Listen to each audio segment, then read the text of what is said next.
Two investors in West Michigan say they are out of thousands of dollars after giving a man $40,000 to flip a home in Wyoming.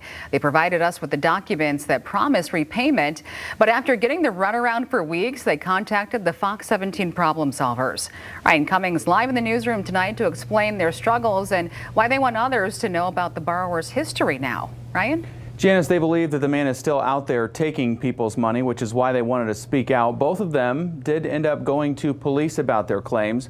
Officers arrested him 2 weeks ago on a related issue for an investment, but the guys say they didn't even realize who they gave their money to until they found his criminal record online. And that's when I told him, Dan, I don't feel comfortable moving on with this business relationship. Something's up. You're not being truthful. And I want my money back. Johannes Slenderbrook's been in the construction business for more than 16 years, remodeling homes and flipping at least one on his own.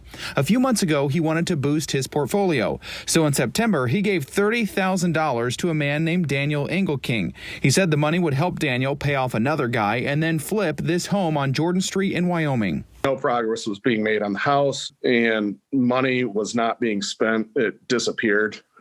He claimed he had to use it for his business, his painting business and Imperial Homeworks. And he couldn't account for the money. Johannes provided Fox 17 with this notarized paperwork. He says it shows Engelking borrowed the money and agreed to pay it back November 4th with 30% interest. After no payments, Johannes met Dan at the site and asked to see all documentation for where the money ended up. He told us, yeah, I took the money and I had to put it towards my business to keep these jobs going. Otherwise, I was going to lose a bunch of money. And he's like, but John, don't worry, all that money's coming back. I asked him where the money was, how much it was, and it accounted for like $34,000, I think. And I'm like, Dan, at a minimum, you're supposed to have $35,000, and that means you've done all this work for free. He goes, if you're ever interested in investing, I'd love to maybe invest in the future and work together and maybe do our first flip with a small amount. And if that works out, then we can probably do some more in the future. And I was like, all right, seems like a reasonable guy. Maybe I'll do that. Local barber Janzi Rodriguez met Dan cutting his hair. They too talked about investments. Several months later, he loaned Dan $10,000 at 40% interest. He promised that within 30 days he could have the money, and I'd have no worries about getting the money back. The cash would ultimately go toward the same property on Jordan Street that Johannes invested in, money that would help flip the home. I remember going to the bank and thinking, what if this goes south? And I thought, well, I have paperwork to back it up. I got it notarized. I made sure I talked to the friends. The guy seems cool. I asked him directly, and he reassured me. Everything seemed cool. The due date came, but there was no money, only excuses. The same ones Johannes says he heard. I'm going to get you tomorrow for sure. I'm a man of my word, He says that a lot. Found out swindlers say that a lot. I'm a man of my word. I'll get you your money. So then, of course, the 1st of November comes around. Same story. When both men did not get paid, they went online. And that's when we found out that I was actually getting scammed. And I thought, oh my gosh, my heart sank to my stomach thinking I just gave away $10,000. To be honest, I kind of had that moment where I wanted to puke. And I pulled my car over and I just Googled Dan's name. And this is what they found. Engelking's prison record from the Michigan Department of Corrections, showing the 40-year-old served time after being convicted of home invasion, along with computer and financial crimes. When I saw that, I literally had a moment of oh my God, what did I do?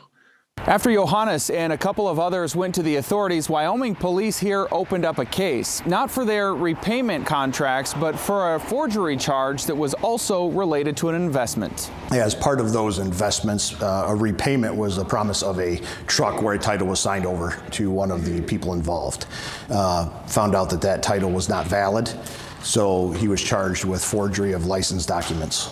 Engelking turned himself into police after they issued a warrant. Officers arrested him 3 days before Christmas. I talked with the woman involved in that case. She did not want to be on camera, but tells me she loaned Engelking $37,000, most of her savings, and this charge was the only one the prosecutor would pursue. There were contracts that were entered into between Mr. Engelking and the people involved. We presented it to our prosecutor's office. The prosecutors looked at it and said that those were civil arrangements and that there was not a criminal charge that they could issue on it. The guys who invested to flip this home disagree, but they say they will be taking Engelking to court and filing a lawsuit to get their money. There's clear fraud here. There's clear intent. There's clear misrepresentation. He has a record of doing this. I mean, it was gut-wrenching to think, like, what am I going to do from this point? You know, are my papers valid in court? Are they going to hold up?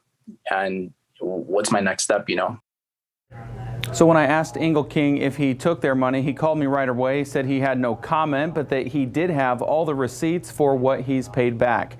His attorney would not comment on the criminal charges that he's currently facing. Police, though, tell me if you've had similar dealings with Engelking, they would like to hear from you. Reporting live in the newsroom, Ryan Cummings, Fox 17 News. Ryan, thank you. If there's an issue that you would like us to look into, you can email the Problem Solvers at problemsolvers@fox17online.com. You can also join the Problem Solvers group on Facebook or call the number right there on your screen.